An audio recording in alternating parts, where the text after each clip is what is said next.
We got to talk about some big things because Newmark, these guys are a massive property group. They're seeing defaults mounting for over leveraged owners. And by over leveraged owners, we're talking about like the big titans, right? Like Brookfield Properties, for example. They have too many offices, too many malls, and S&P 500 might downgrade them to like junk rating.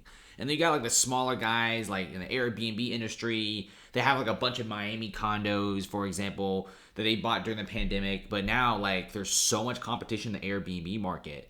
Places like San Francisco, for example, whereas in the old days, you could rent out 90% of the days. Now you can only rent out a few days a month. Like, we're talking about 3 to 5 days.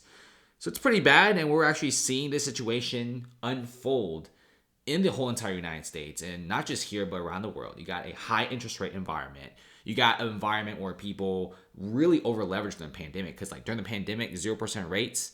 I mean, if you weren't over leveraging and buying like 3 houses like the next week, people thought you were crazy. They're like, it's low rates, just over leverage. You can make it all back. And at first, property prices went up like crazy. But now, many big cities, property prices are tumbling.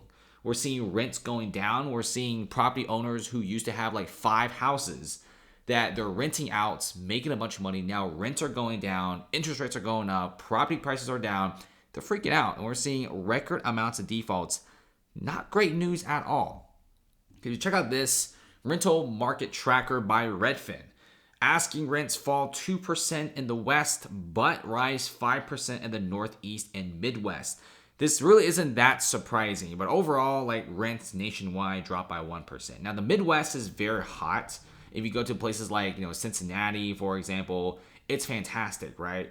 Homes aren't exactly like super duper expensive. And same thing like in Delaware, for example, in New York City, for example, Connecticut, Boston, those places, they're still pretty hot. They're still pretty fresh. And people are still buying a lot of those units. Because like as bad as, for example, New York City, Boston is, it's not that bad, right? You don't really have like San Francisco levels of bad, San Francisco levels of robberies and shoplifting. I mean, they're still pretty iffy, but at least, for example, in Manhattan, a lot of things are under control. There's still a lot of rich people living there. But places like San Francisco, for example, it's so bad. Like, I've talked about San Francisco crime many, many times on this channel, and it's something that you just don't want to mess with.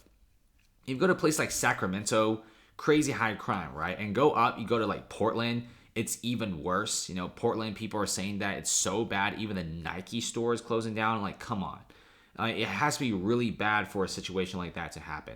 And if you go up to Seattle, for example, you already have some of the biggest companies leaving.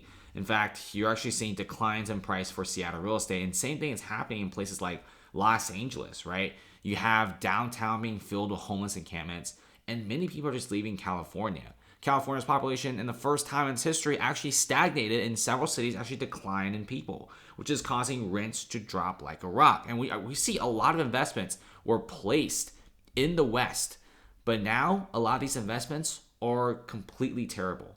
It's getting so bad that even Wells Fargo is taking some of the biggest losses I've ever seen.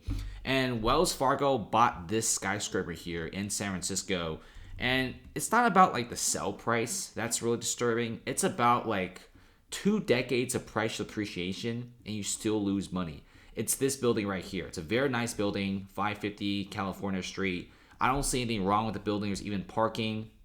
It's a nice looking building.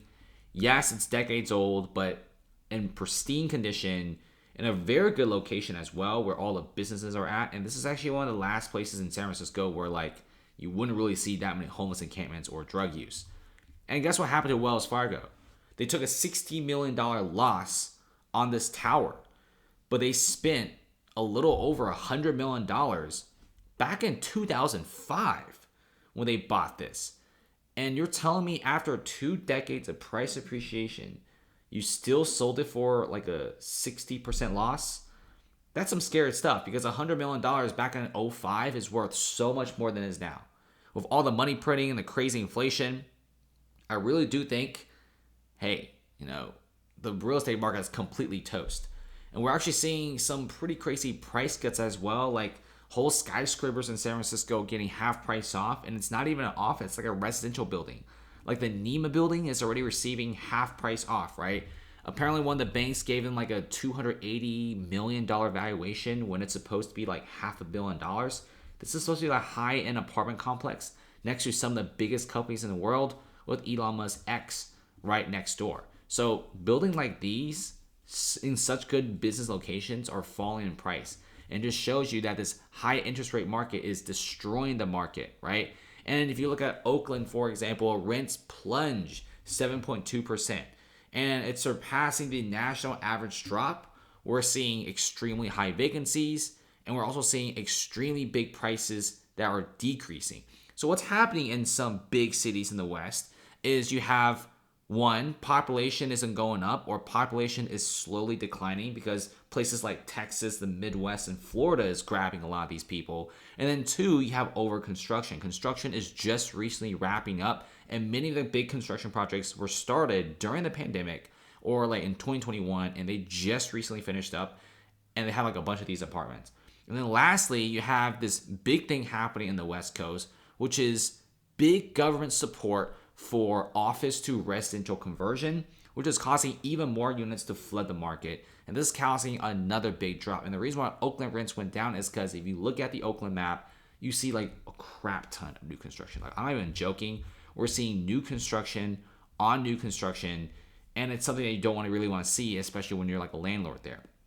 And also, like, the rental market over there is pretty bad too. So what can I say? Oakland rents, it shouldn't really go down this much.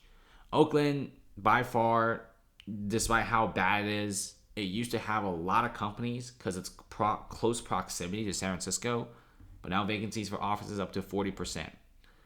But all things aside, you also have banks taking massive hits, so it's not just about, I just can't rent my home for what it was as before. But instead, it's like you have small regional banks super over leveraging in some of America's biggest cities during the pandemic. And you could also say one of the reasons why Warren Buffett didn't buy regional bank stocks is because Buffett even said that he doesn't trust regional banks because of their over leverage and big positions in commercial office space and just real estate in general. Even Daddy Powell, Jerome Powell, is saying that housing prices are actually cooling off and prices are actually going down. So if you ask me, we're seeing a massive turnaround in terms of real estate investing. And landlords with $1.2 trillion of debts, we're seeing a lot more defaults. And if you've been keeping on this channel, you probably have seen me cover a lot of defaults. And I don't just cover property defaults, but also properties where literally like their own price gets dropped by 50%. Like we talk about Nema, the skyscraper dropping 50%. If a residential building of this caliber drops 50% in value, what's going to happen to the other condos and buildings? I mean, wouldn't it be like Armageddon? Because now people are like, hold on a second. I'm just about to buy this 2-bedroom condo in downtown San Francisco for $1.2 million. You're telling me that building next door is down 50%? Maybe this condo I'm about to buy isn't worth 1.2. Maybe it's only worth 600K. And same thing is happening like the Seattle market. We're seeing some really wild transactions in the big residential and the big office sector. So we got some pretty scary stuff happening. This is not a market where you want to play. And we could be seeing some of the wildest stuff happening. I mean, you don't want to touch the real estate market with a 10-foot pole right now. So be careful, guys. Like I said before, like, comment, and subscribe. We have a lot more real estate news coming in. And it's not just real estate news, but we're also going to be talking about specific cities as well, which will definitely spice things up.